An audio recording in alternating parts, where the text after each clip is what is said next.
aku Gaika Febrianti. Dan gue Kenny ya. Oke, jadi pada podcast kali ini kita akan ngobrol-ngobrol ya tentang gaya hidup konsumtif berkedok self reward di kalangan mahasiswa Gen Z. Oke, sebelumnya nih kenapa kita tertarik banget untuk bahas topik ini? Karena menurut penelitian Suyasa dan Francisca tahun 2005, salah satu penyebab yang mempengaruhi seseorang berperilaku konsumtif yaitu gaya hidup. Prof. Max Ruki menyatakan 10% mahasiswa merupakan mahasiswa yang idealis, sedangkan 90% mahasiswa merupakan mahasiswa hedonisme yang berorientasi pada gaya hidup glamor dan bersenang-senang. Nah, dari pembahasan kita kali ini, buat gue pribadi, mahasiswa Gen Z itu rentang umurnya tuh di angka 18 sampai 25 tahun gak sih? Iya, betul banget.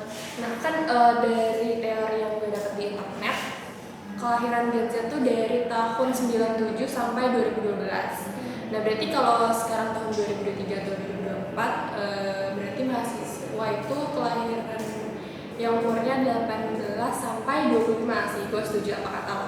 Ya terlepas dari itu, menurut lo pribadi self reward tuh apa sih kan? Kalau menurut gue, self reward itu kayak penghargaan untuk diri sendiri setelah berhasil melakukan hal tertentu. Jadi kita melakukan hal tertentu dan tercapai, jadi itu reward atau buat kita sendiri. Karena kayak bentuk self love juga sih menurut gue. Tapi menurut lo self reward itu salah nggak sih? Menurut gue pribadi self reward tuh nggak salah ya, karena tergantung persepsi seseorang terhadap self reward itu sendiri ya, dan cara dia ngelakuin self reward tuh apa, bentuk apresiasi untuk diri kita tuh apa. Karena gue sendiri pun self reward buat diri gue pribadi tuh ya gue pergi ke tempat-tempat yang gue mau kunjungin gitu, atau mungkin gue belanja barang yang udah jadi wishlist gue dari lama kayak gitu. Iya, tapi kadang kebanyakan Gen Z sekarang itu tuh nggak bisa bedain mana yang butuh saat ini atau enggak. Jadi dia nggak bisa bedain keperluan sama keinginan. Nah itu sih yang bahaya. Makanya kita berkedok self reward. Nah itu jadi self reward yang nggak bisa dibedain mana yang dibutuhin dan mana yang cuman keinginan semata doang. Jadi disalahgunain ya persepsi self reward itu di kalangan mahasiswa Gen Z. Dan banyak gak sih dampak-dampak negatif dari self reward itu sendiri, apalagi di era yang sekarang ini teknologi tuh semakin hari tuh semakin berkembang. Contohnya tuh kayak marketplace yang gampang banget lo install, lo tinggal klik beli bayar gitu kan, apalagi aplikasi e-wallet yang udah ya ampun makin hari tuh kayak gampang banget, lo gak usah repot-repot datang ke ATM buat isi saldo gitu. Sekarang dari via handphone aja tuh udah bisa.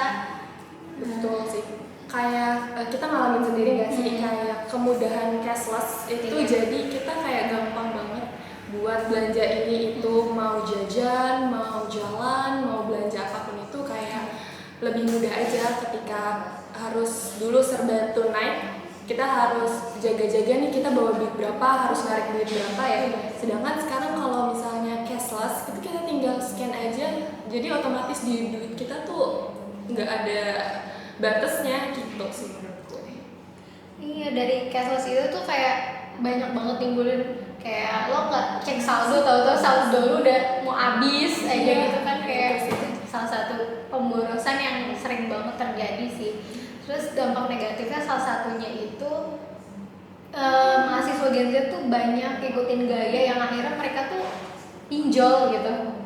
Ya nggak sih? Iya ada, gue pernah beberapa dengar kasus di sekitar gue malah ya. Jadi tuh mereka akan ngikutin tren kalangan teman-temannya. Betul. Sedangkan sebenarnya kemampuan finansial dia tuh nggak kayak teman-temannya. Jadi dia pinjol, terus ya kelilit utang gitu. Menurut gue itu gampang banget sih sekarang buat pinjol ya nggak sih? Gampang banget sumpah. Dan dari yang artikel-artikel gue udah baca tuh kayak bener-bener semudah itu, lo tinggal foto doang, tuh foto KTP udah dikirim, terus besoknya tuh dicairin atau hari itu juga bisa dicairin. Nah sekarang juga banyak pinjol yang ilegal dan legal. Iya. Mereka kalau misalnya yang legal susah, banyak banget ilegalnya ya nggak sih? Terus menurut lo dampak negatif selain pinjol apa? Ada nggak? Ada sih kalau pengaruh dari lingkungan nggak sih? Kayak Oh, iya, dari benar, temen benar. yang suka ngeracunin belanja gitu tuh racun banget guys. Kayak ini barangnya lagi murah, lagi diskon, padahal kita tuh sebenarnya nggak butuh gitu. Itu dia yang nggak bisa bedain mana keinginan, mana kebutuhan. Gitu. Bahkan ya itu dari dampak-dampak yang negatif yang banyak tuh ada juga beberapa dampak positif yang mungkin bisa kita ambil dari self reward itu sendiri. Iya, terus gue pernah baca nih artikel tentang lingkungan. Jadi tuh kalau kebanyakan generasi Gen Z yang suka healing dan belanja yang ke tempat-tempat yang lagi apa namanya hype, lagi terkenal. Jadi tuh membuat gas emisi itu semakin banyak karena polusi udara kan. Mereka harus berkendara. Terus banyak juga sampah-sampah jadi semakin banyak gitu. Kayak check out barang datang gitu kan sampahnya semakin banyak ya. Karena semakin banyak belanja, semakin banyak jalan-jalan gitu sih. Meningkatkan sampah dan polusi udara. Jadi gas rumah kacanya juga semakin meningkat.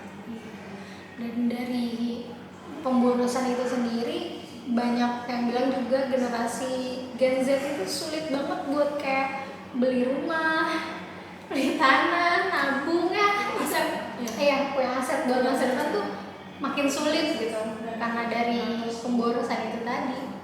Kalau menurut gue ada beberapa tips sih yang sebenarnya bisa dijalanin untuk mengurangi boros itu. Tapi gue cuma punya 2 tips dan ini yang udah gue jalanin. Kali ini gue mau berbagi sih sama kita generasi ya. Siapa tahu dari Dari tips dari gue bisa dipakai, bisa diterapin gitu. Nah, kalau menurut gue tips yang pertama itu dari awal setelah kita dapet suntikan dana, maksudnya dari transferan dari orang tua gitu, atau kalian mungkin yang udah bekerja, udah gajian, jadi dari awal tuh kalian udah bagi pos-pos keuangan kalian, misalnya pos untuk kehidupan sehari-hari seperti pos keuangan untuk kehidupan primer kalian, untuk kebutuhan sehari-hari kayak makan, bensin, kayak gitu. Terus untuk pos keuangan self reward kalian tuh udah pisahin dari awal, jadi jangan sampai dana untuk self reward itu mengganggu ke dana-dana keuangan untuk kebutuhan primer kalian. Terus yang kedua, kalian harus rutin nyatet pengeluaran kalian. Nah, kalau misalnya menurut gue ya, ketika lo tahu seberapa banyak sih pengeluaran yang lo butuhin setiap bulan, jadi lo tuh tahu sebenarnya pos untuk kebutuhan primer gue berapa sih, jadi nggak salah perhitungan gitu, jadi pas menurut gue gitu. Kalau menurut lo gimana? Kalau menurut gue karena gue pribadinya juga kayak masih sulit untuk mengurangi, apalagi untuk tidak boros itu sangat sulit banget ya guys. Sulit, Jadi ya. kayak lebih baik kita mengurangi. Kayak tadi tips yang Kenny berikan tuh ada beberapa hal yang gue terapin juga, kayak misalkan gue lebih beli barang-barang yang gue butuhin, kayak misalkan alat-alat skincare gitu kan, yang emang udah jadi kebutuhan kita, terus kayak kebutuhan buat di rumah gitu, bantu-bantu beli yang buat di dapur butuhin gitu, nggak selalu kayak gue beli barang-barang fashion atau ke tempat-tempat yang lagi viral gitu tuh, kayak lebih mengurangi sih. Betul banget sih, kan dari yang kita tadi obrolin banyak banget nih dampak negatif yang dari hidup boros berkedok self reward. Jadi semoga apa yang kita obrolin kali ini bisa bermanfaat bagi kalian yang nonton kita dan bisa mulai nih untuk mengelola keuangan kita gitu. Jangan hidup boros lagi ya guys. Oke, kayaknya segitu aja pembahasan dari kita, ngobrol-ngobrolnya. Sekian dari kita berdua, gue Kak Febrianti Dan gue Kenikia, pamit undur diri.